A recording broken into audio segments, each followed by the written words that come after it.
The night was black. Not just dark, but black. A kind of darkness you can feel pressing against your skin.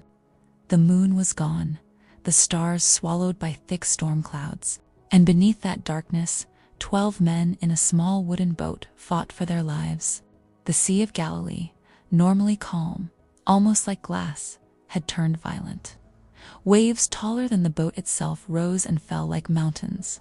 Every crash sent icy water pouring in, soaking their robes, weighing down their bodies. Their hands blistered as they pulled at the ropes and oars, fighting winds that roared like an army. And Jesus was asleep. This is not just a story of an ancient storm. This is a story of every storm you and I will ever face. A story about fear, chaos, and the God who speaks into it all with one word: peace. It's not a sea at all, but a freshwater lake, 13 miles long, 8 miles wide, surrounded by steep hills.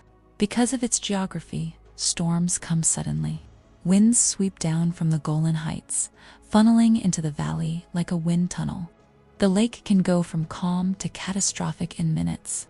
Every fisherman on the Galilee knew this, and every fisherman feared it. Now picture the disciples, seasoned men, some of them professional fishermen who had spent their lives on this very lake.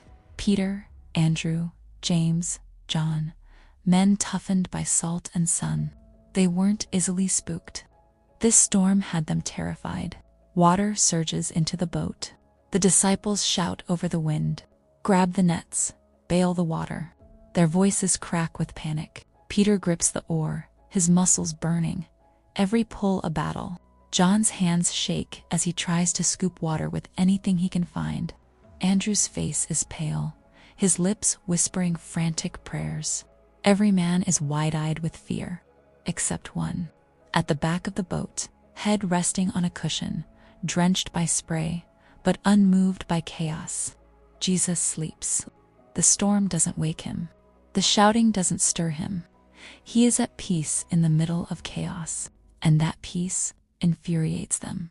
A desperate scream from the depths of human panic. And haven't we all been there? In our own storms, when the diagnosis comes, when the bank account empties, when the betrayal cuts deep, haven't we all cried, "God, don't you care?" Jesus stirs. He opens his eyes, slow and calm, as if waking from the deepest rest. The disciples' hearts pound as he rises, steady in the rocking boat.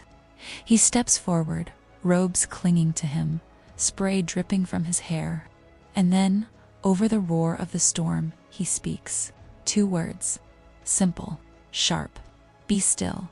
And instantly, not gradually, not after minutes, instantly the wind dies. The waves flatten, the storm falls silent. 1 heartbeat ago, chaos reigned. Now, there is only peace. The kind of peace so heavy, so sudden, it feels almost unreal. The disciples stand frozen, water dripping from their faces, chests heaving, eyes wide, and Jesus turns to them. "Why are you so afraid? Do you still have no faith?" The disciples whisper among themselves, their voices trembling. Even the wind and the waves obey him. Think about that. These men had already seen Jesus heal diseases, cast out demons, even forgive sins. But this was different. This wasn't just healing flesh. This wasn't just teaching with authority. This was commanding nature itself. They realized they weren't just in the boat with a rabbi. They were in the boat with the creator of the universe. The one who spoke the seas into existence now spoke to silence them. And in that moment, their fear shifted. The fear of drowning was replaced by awe of the one who holds all creation in his hands. But this story isn't just about that night on Galilee. It's about every night you and I face storms. Because storms still come. Not the kind that flood boats, but the kind that flood our souls.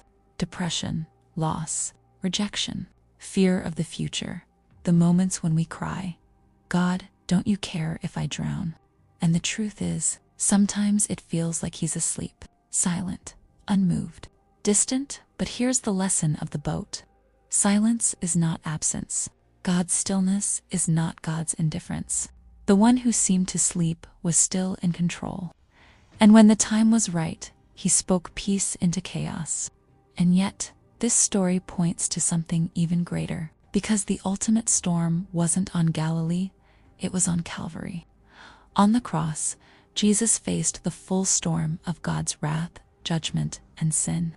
He didn't just calm the storm, he absorbed it. He took the chaos we deserved so we could receive his peace.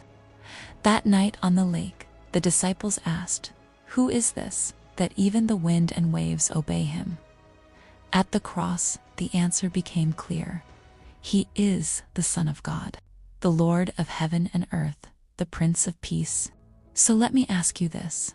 What storm are you in right now? What chaos threatens to sink your soul? Don't mistake God's silence for his absence. Don't mistake his stillness for his apathy. He's in the boat. He always was. He always will be. And when the time comes, he will speak into your storm, but always with his presence. Peace, be still.